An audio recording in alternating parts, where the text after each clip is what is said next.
Greetings, everyone. Pete Pardo here from Sea of Tranquility. Welcome to another episode of Ranking the Albums. It's Sunday. This is what we do every Sunday morning. At least it's Sunday morning here in the Hudson Valley, New York. Thanks for checking in with us today. We've got a pretty fun little program for you on a band that I don't have a tremendous amount of history with. I had one of their earlier albums for a long time, but, admittedly never gave it a lot of kind of spins and a lot of attention. And then a couple of years back, one of our viewers from Australia sent me a couple other of their albums, and then I've recently picked up a few more, and now I have a nice little collection of the physical copies that you can get out there in the wild of the band Voyager. All right, a band from Perth, Australia. They've been around for a while now.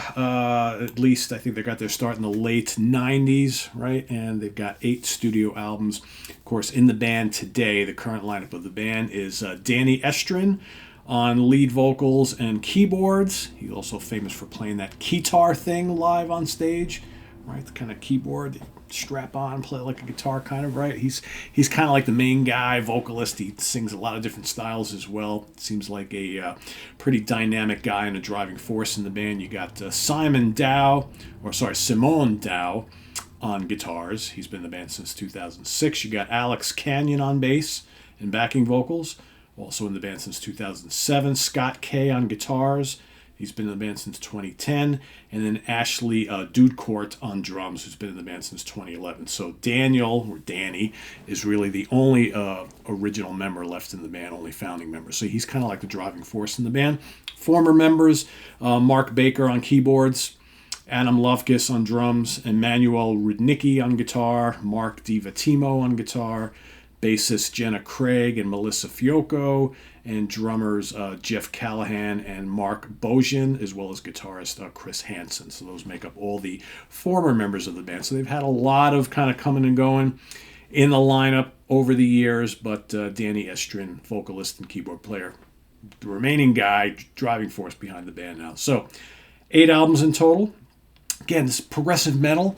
A little bit different, though. It's progressive metal, it's power metal, there's little bits of djent, and a lot of like synth pop in their music, especially on the last few albums. Very appealing band. They're not your typical shredderific type of prog metal band, although there's plenty of blazing keyboard, synth, and guitar soloing going on. Great unison playing, intricate arrangements, certainly, but these guys are more about the big vocal hooks and vocal harmonies and layers and beds of synths and keyboards, adding that dramatic effect. But so really cool band. They don't really follow a lot of the normal tropes of a lot of bands playing in prog metal or power metal or symphonic metal, although you do hear little influences along the way, which I'll touch upon. So like I said, we've got 8 studio albums. I'm going to start with my number 8. And the ones that I do not have a hard copy of, I'm just going to kind of show you what the cover looks like. Thanks, good courtesy of their Bandcamp page. So I'm going to go with Universe from 2007. That is the album cover right there, which I'm pulling up on my phone right from their Bandcamp page. Second album, 2007. Here on this particular album, starting to see some like different vocal styles from Danny, and I'm going to mention the word, but don't for any reason think that this band is a death metal band, because they are not. But on some of these albums, he uses like a little bit of that kind of like, I'm going to call it like melodic death metal, harsh vocal style. It's not quite a growl, but he uses it very fleetingly in songs here and there on a couple of these albums. So Higher Existence, you'll hear a little bit of that. Oh, it almost kind of sounds out of place in spots because it's used so sparingly. It's almost like, well, why bother? But they do it enough in some songs here and there throughout the catalog that I think it's just something that they like to do. And when you really think about it, in 2007, a lot of bands doing this, right? A lot of kind of prog metal, melodic metal, power metal bands utilizing clean vocals and a little bit of the harsh vocals, right? So these guys are doing it a little bit as well here, although much less than other bands were doing at the time. Still a really great song, though. Higher Existence, really good. You got the real moody Deep Weeds.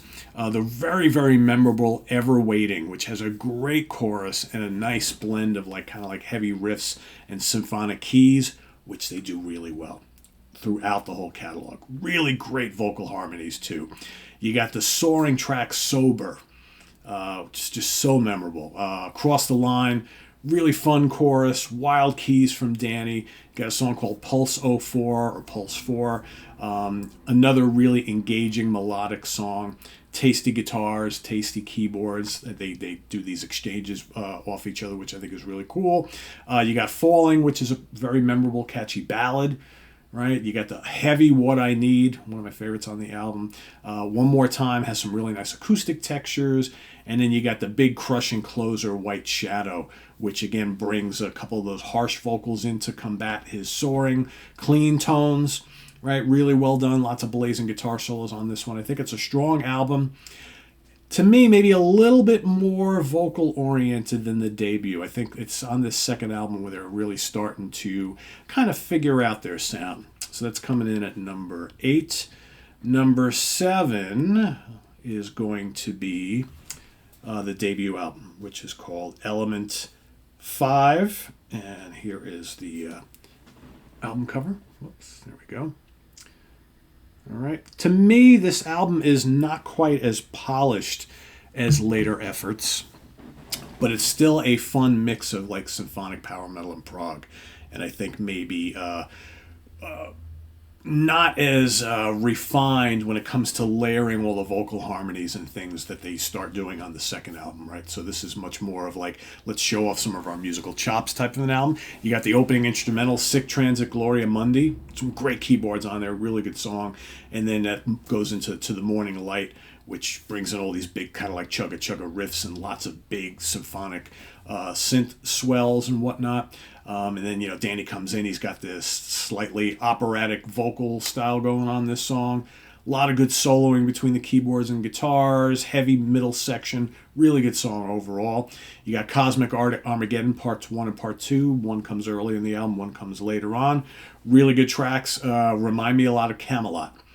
But maybe a little bit more proggy. So if you like Camelot, I think you'll really dig some of this stuff.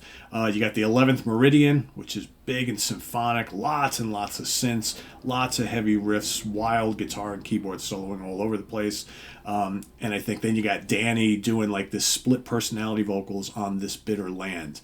So he'll do like the high operatic stuff, then he'll do like this kind of gruff mid-rangey thing, and he drops back and forth between the two, almost like he's playing different parts, right? Almost like different singers on the song. So kind of interesting how he's got like lots of different layers to his style, which I think is really, really cool. Then you got, and again, they don't do much more of this other than on this album, but then you got like the speed metal, neoclassical metal track, The Ancient Labyrinth. And then Monument is another song that does almost the exact same thing, right? They don't really do much more of that in this catalog other than on this album. It's just very fast and frantic speed metal with all these blazing kind of like neoclassical guitar solos and keyboard passages. Really cool stuff. Again, very different. That's why, to me, this album is very different from the rest of the catalog, but in a good way. You got, what else? The title track, the V element, or the 5 element, however you want to say it. That's total prog. Instrumental, really good. You got Time for Change, which is very, very melodic. You got the haunting instrumental, Echoes of Old Terra, which has some really lovely guitar. It sounds to me like it could be like an electric guitar on like an acoustic setting or like a nylon string type of setting or something like that. Very, very cool, lovely stuff. Really fun debut, right? Maybe a little rougher than the rest of the stuff to follow, but I think this album kind of fills in a little gaps in some of the stuff that they were probably all soaking in when they formed, right? So they, like I said, I think on the second album, they would start to get more refined into the sound that would be the typical Voyager sound going forward. But this one's got a lot of variety on it. Well, and like I said, if you like the kind of fast speed metal, power metal, prog metal type of thing, there's a lot of that, a lot of instrumentals on here. So very, very cool album, really good stuff. So that was number 7. Then we're going to go to number 6. And that is another one that I don't have it's just these 3. This is I Am the Revolution, which is from 2009, their third album. It starts off with the heavy hitter Land of the Lies, which is the first track on the album. Here, again, you've got Danny with these soaring melodic vocals. and then with like these kind of like, it's like a call and answer with these like harsh kind of like metalcore style vocals, right? Very prominent again. This 2009. This type of stuff was very prominent back then. So, and then lots of cool synth and guitar solos. Really good song. Then you got the fast-paced Common Ground, which has just killer synth tones. I mean, the production on the keyboards and the synths on all of these albums is spot on. If you like keyboard heavy metal, you're gonna really dig this stuff. And again, the kind of two-pronged vocal attack coming on this one as well. You got Lost, which is a total crusher. Big riffs, haunting keyboards, great soaring melodic vocals from Danny. One of my favorites on the album. It's called Lost. Really good. The Devil in Me is another winner. You got the chugging prog metal of Close Your Eyes. You got Total Existence Failure. Nice and complex. Killer drumming on this as well. Drumming on all these albums is always spot on. It's almost like you tend to almost like overlook it because everything else is just so like amazing, but the drumming's really good too. Again, the mix of vocal styles on this track as well. Keyboards are superb, as they are on this whole album. What else? Straight to the Other Side is really catchy. Yeah, you got a song like In My Arms, which is really kind of slow and atmospheric. That doesn't do a lot for me. But then it comes right back. The album pops right back in with Times Like These, though. It's dark, kind of barn burner of a song. Really good. Love the riffing. On the Run from the World, lots of shredding guitar and keyboard solos. Absolute blazer of a song. Another one of the highlights here. And then the closing title track has a big epic feel. Lots of symphonic flourishes all over the place. Really, really strong album. I Am the Revolution from 2009. I would highly recommend that. I mean, I would recommend all these albums really, but now we're moving into kind of like for me, the real strongest part of their catalog. Number 5, I'm going to go with 2017's Ghost Mile. This is their 6th album. Some people might rate this their best. I see this one gets acclaimed as one of their greatest albums in the catalog. I wouldn't argue that too much. It's not quite my personal favorite, but I think it's still really, really strong. It's got Ascension. Kicks off the album. Dark, brooding. Love it. Really cool. Misery is Only Company. Has some nice pop hooks to go with heavy riffs and a nice proggy arrangement. Good stuff. Danny's vocals on Lifeline are superb. Really good. I love the catchy, the fragile, serene. The title track is another big, brooding, menacing, heavy stomper. Nice use of synths. You got the fast pace, kind of like electro metal, like it's like electronic music, but with metal. Of What a Wonderful Day is really good. Disconnected is much darker. You got the poppy This Gentle Earth. You got the big epic and melodic sounding As the City Takes the Night, which has loads and loads of wonderful synths. Really good. Really strong album. I think vocally it's one of their best.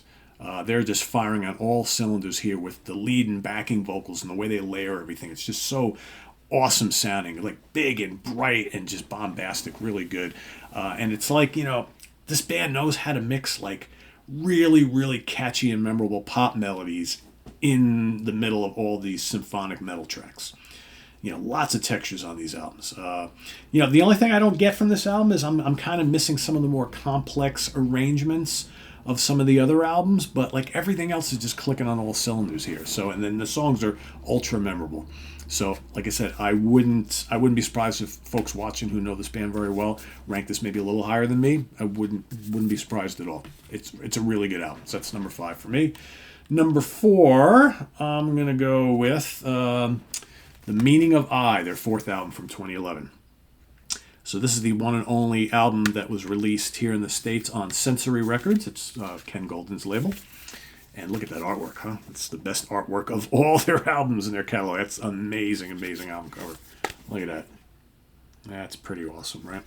So, and this one was mixed and mastered by Jens Bogren, of course, who's worked with tons of other prog metal, power metal bands, and extreme metal bands. Done a lot over the years. Great sounding album. You got the Momentary Relapse of Pain, which is a killer opener. So good. Danny's vocals are absolutely spot on. He reminds me of Jeff Tate in spots on this particular one. Really good. You got the complex Stare Into the Night, wild synth tones, lots of heavy riffs.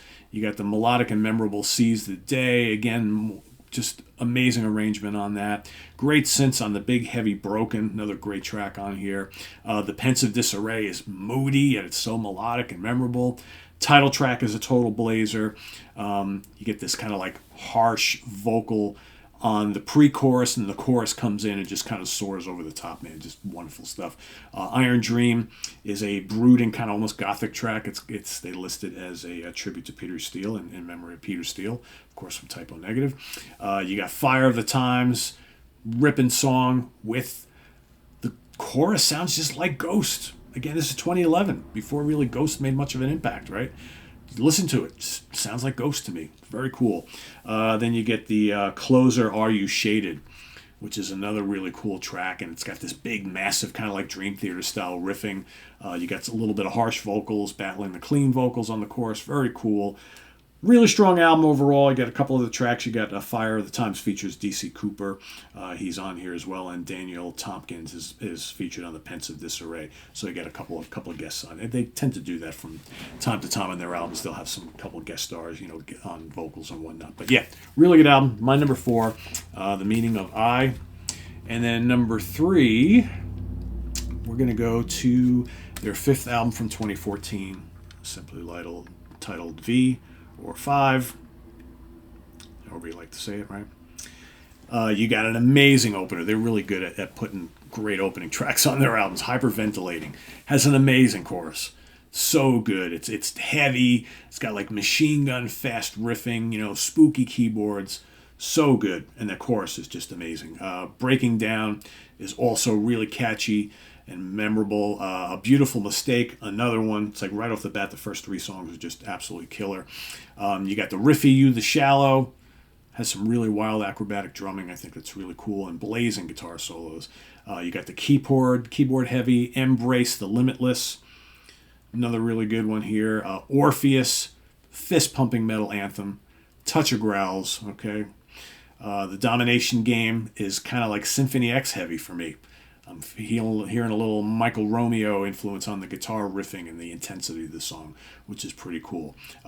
It's a Wonder, also a crusher. And then you got The Morning Light, which is totally proggy, big memorable chorus, killer synths, intricate drums, loads of blazing guitars. Really, really good song. And then the last 2 tracks are really cool. You got Summer Always Comes Again and Seasons of Age, which nice blend on both of these of kind of like melodic metal with some piano and then big crushing riffs, especially Seasons of Age. Awesome stuff. It's a killer album. I almost wanted to rank this a little higher, but you got the top 2, which to me are kind of hard to beat. And the more I listened to these, the more I wanted to flip-flop them and whatnot. And I kept thinking, well, maybe I should do. So, but ultimately for number 2, I went with Fearless in Love from 2023. This is their 8th and most recent album, 2nd album on Season of Mist. They are now on Season of Mist Records, which is really interesting because that's a label mostly known for extreme metal bands, right? But I think the label saw the potential in these guys because they were making a lot of waves starting like in 2018, 2019. We'll talk a little bit about that in a minute. So for this 8th album, and again, for those who didn't catch this last year, I know a lot of people picked this as one of their favorite prog metal albums of the year. So the band at this point in time representing Australia on the popular Eurovision show, gaining lots of attention in the process, right? So all of a sudden, like, Voyager is somewhat of a big deal, right? Especially from coming from Australia. And this album blends perfectly their mix of kind of like 80s synth pop with prog metal, even more than the previous album or 2. And it kicks off with the absolutely soaring The Best Intentions. You got the almost gent. People are like, what is gent? Gent is that kind of style of progressive metal. It has lots of stop, start, staccato riffing and polyrhythms and things like that. Right? I think Meshuggah and Periphery and bands like that. But yeah, you get a little bit of that on the riffing on this album, which is pretty cool. Price of Fire is one of them. Prince of Fire.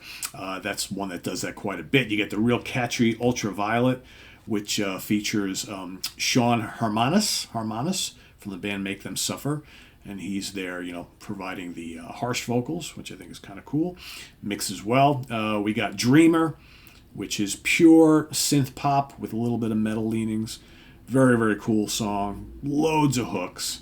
You got the brooding, the lamenting. You got the bouncy but still heavy Submarine. You got more 80s synth pop, ultra catchy with metal on the song Promise. Great, great song. Which has a really blazing synth solo from Danny, which I think is very, very cool. Twisted is another really engaging song that I dig quite a bit. Got so much good stuff on here. Listen, to me, the song Listen could have been a long lost 80s track from like Night Ranger or Jufria. Very cool stuff, like kind of AOR melodic rock. And then you got the last track, Gren, Fearless in Love, is just absolutely sensational, just soaring, emotional symphonic metal. I mean, this is a really, really good album, and I would say, go listen to Daydream if you want to hear like the real poppy side of this band. It's just hooks galore everywhere on there, but so many great tracks on here. It's a really good album. Really good album. Would be my number one if it wasn't for their 2019 album, Colors in the Sun, their 7th album. First for Season of Mist. The band are really starting to get a lot of attention at this point in time. They're opening up for lots of bigger bands out on the touring circuit around the world. Let me see if there's any pictures of the band in any of these. I don't remember. No picture of the whole. Yeah, there they are, kind of jamming away on stage, right? But Colors is a big, vibrant opening song. Big synths, soaring vocals, heavy riffs. What a great track. Colors, awesome. You got the real catchy Severomance, really good song. Bright Star, so good. It's just absolutely catchy and addicting pop metal with an amazing, amazing chorus. So good. You get the catchy but really heavy Saccharine Dream. You get Einar Solberg from Leprous. He guests on vocals on Entropy. Great vocal duet from these two guys on there, Danny and Einar. Really good. Reconnected, total prog metal rager. You get the short pop tune, Now or Never. You get Sign of the Times, another big, memorable melodic rock song. Water Over the Bridge, again, brings back some of those cool kind of like, genty type riffs, these big staccato complex riffing. And then you got the closer, Runaway, which is another really, really ultra memorable song with an unforgettable chorus. Just amazing. I mean, right here, this is like a can't miss album. As much as I think this one also is very close to it, there's just something for everybody on here. It's heavy in spots, it's complex, it's poppy, it's loads of hooks. I mean, just the playing is spectacular, the instrumentation, the vocals. I mean, the production is really good. Really good. Got something for everybody here. It's like this is one of those bands that I've been hearing a lot about over the last bunch of years, but I was always kind of like, there's only so many bands you can listen to, and I listen to a ton, but you just can't get to everything. But I'm glad that I've been able to take a deeper dive into this catalog because, these guys are doing something a little bit different. They don't really sound like a lot of the other bands that kind of do this sort of thing. And yeah, you hear little bits here and there, but they got a vocalist who just doesn't really sound like anybody else. They can craft pop hooks like it's nobody's business, and they can give you this whole like wall of sound with all these great keyboards and synths and crushing guitars and blazing solos and everything you like, right? It's all here. It's all here. It's like they're doing all this stuff and weaving it together like it's nobody's business, and they're very good at it. They're very good at it. So I can only imagine where they're going to go next. I think, probably folks who've been following them for a long time are probably wondering, maybe at some point they're going to release like a pure pop album. There's going to be no metal at all. But they seem to be able to do both at the same time so well. It's like, why not keep just kind of doing this, delivering really catchy, memorable songs, make them heavy, make them proggy, and make them poppy so that people remember them, right?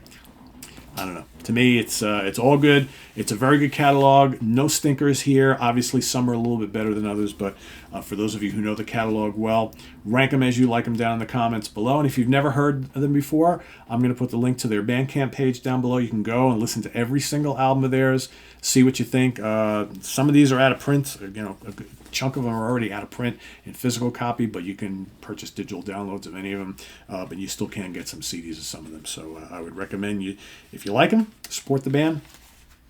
Link will be down below. Let us know what you think, and visit us on the web at www.seatranquility.org. We're on Facebook, we're on YouTube, all together, all the damn time. Please subscribe if you haven't already, and click on that notification bell so you get alert of all of our content as it posts. And please do hit the like button before you leave. Also, down below, we got the links to our Ko-Fi page for channel donations, our merch page, and our Cameo page. Thank you in advance for all your support there. And we'll see you soon here with more stuff. Happy Easter Sunday, everybody. Coming up next week on Ranking the Albums, Grant Arthur will be back with me. We will be ranking the catalog, moving from prog metal to soft rock. We're going to go and rank the catalog of the band Bread. All right. And I think, and I'm not sure exactly what's going to be the week after that, but these are the ones that are coming up fairly soon. I am going to be ranking, along with Count Ralphus himself, Ralph Tambora from the Hudson Valley Squares. We will be ranking the catalog of the great German thrash band Destruction. Okay. I also will be teaming up with Rick Labonte to give you a top 10 album ranking of Savoy Brown, the great British blues band, blues rock band. Of course, fronted by the late, great Kim Simmons. That's coming up too. Rick and I will also be doing, probably we're looking at May here, probably be ranking the solo albums of Paul McCartney himself. That's coming up as well. What else is happening? There are others. There's I'm going to be ranking probably with Ryan Scow. We have a verbal to do it. We just haven't said we're going to do it. But we're also going to rank the catalog of another great German thrash metal band, Sodom. That's coming up as well, and all sorts of other stuff. The list is long. There's lots to go. Angra is another. So George Lemmy and I are going to be ranking the catalog of Angra, great South American progressive metal band. George and Eric Porter, myself, will be doing the catalog at some point of Simon Phillips Protocol. That's also coming up. Great fusion band from Simon Phillips. And there's tons more. I'm forgetting so many others. The list is long. Stephen Reed and I are going to do Palace. And we're going to do The Tangent, right? So we got a full lineup of Ranking the Album shows coming up in the months ahead. So don't miss any of it. Make sure you're subscribed if you're not. And tune in every Sunday morning at 10 a.m. Eastern Standard Time for Ranking the Album. That is the day and time that we broadcast these shows every week. So till next week, make sure you get your bread ready. We'll have ours ready with some cool stuff in the middle. A nice sandwich of bread with Grant Arthur next week here on Ranking the Albums. Till then, I'm Pete Pardo. Let us know what you think of Voyager down in the comments below. And have a good rest of Easter Sunday. See you all tomorrow on the Hudson Valley Squares. Take care. Bye-bye.